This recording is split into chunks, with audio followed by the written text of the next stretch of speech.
Hello दोस्तों, यह ओशो की बहुत ही फेमस किताब है जिसका नाम है मैं मृत्यु सिखाता हूँ। यहाँ पर ओशो ने ध्यान और मेडिटेशन के बारे में बहुत ही अद्भुत चीज़ें बताई हुई हैं और ध्यान की पावर को बताते हुए उन्होंने एक कहानी को एक्सप्लेन किया हुआ है और यह कहानी सच्ची घटना पर आधारित है। देखना क्या है वह घटना जो डॉक्टरों को भी आश्चर्यचकित कर दिया। देखना क्या लिखा हुआ है। काशी नरेश के पेट का ऑपरेशन हुआ 1915 के करीब। वह पहला ऑपरेशन था पूरी पृथ्वी पर जो बिना बेहोशी की दवा के दिए किया गया। पहले तो डॉक्टरों ने इनकार कर दिया। 3 अंग्रेज डॉक्टर थे। इन्होंने इनकार कर दिया कि यह संभव नहीं है कि किसी आदमी का पेट का ऑपरेशन हो और 2 घंटे 1.5 घंटे तक उसका पेट खुला रहे, बड़ा ऑपरेशन हो और उसे बेहोश ना किया जाए तो पूरा खतरा है। खतरा यह है कि इतनी पीड़ा होगी कि वह आदमी चिल्लाने लगे, उछलने लगे और कूदने लगे और गिर पड़ जाए। कुछ भी हो सकता है, इसलिए डॉक्टर राजी नहीं थे। लेकिन काशी नरेश का कहना था कि मैं जितनी देर ध्यान में रहूं उतनी देर कोई चिंता नहीं है और मैं 1.5 घंटे 2 घंटे ध्यान में रह सकता हूं। काशी नरेश राजी नहीं थे बेहोशी की दवा लेने को। वे कहते थे कि मैं होश में ही अपना ऑपरेशन कराना चाहता हूं और डॉक्टर होश में करने को राजी नहीं थे क्योंकि होश में उतनी पीड़ा से गुजरना खतरनाक हो सकता है। लेकिन और कोई रास्ता ना देखकर फिर उन्होंने पहले ही प्रयोगात्मक रूप से नरेश को ध्यान में जाने के लिए कहा और कुछ हाथ पर छुरी चलाई ताकि वे पता लगा सकें कि हाथ में कंपन होता है या नहीं। लेकिन कंपन नहीं हुआ और 2 घंटे बाद ही नरेश कह सके कि मेरे हाथ में दर्द हो रहा है। 2 घंटे तक कुछ नहीं पता चला। फिर ऑपरेशन किया गया।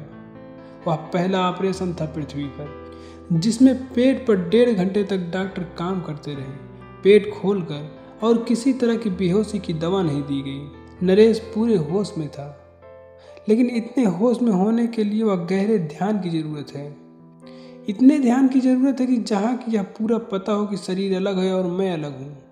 इसमें रत्ती भर का भी संदेह ना हो। इसमें रत्ती भर का भी संदेह रहा कि मैं शरीर हूँ, ऐसा जरा भी ख्याल आया तो खतरा हो सकता है। तो मृत्यु तो बहुत बड़ा ऑपरेशन है, बहुत बड़ा सर्जिकल ऑपरेशन है।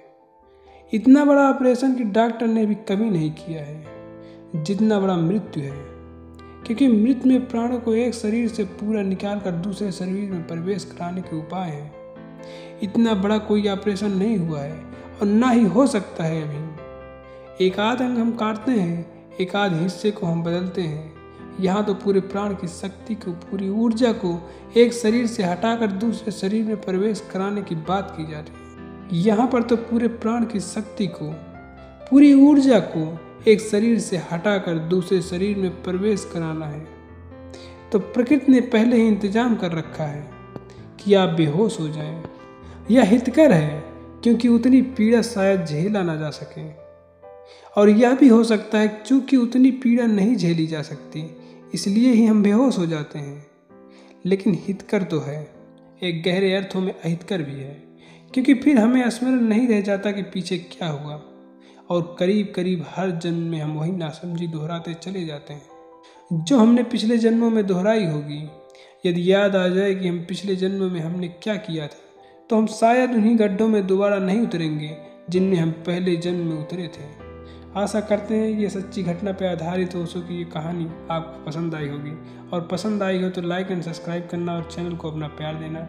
मिलेंगे फिर अगले वीडियो में।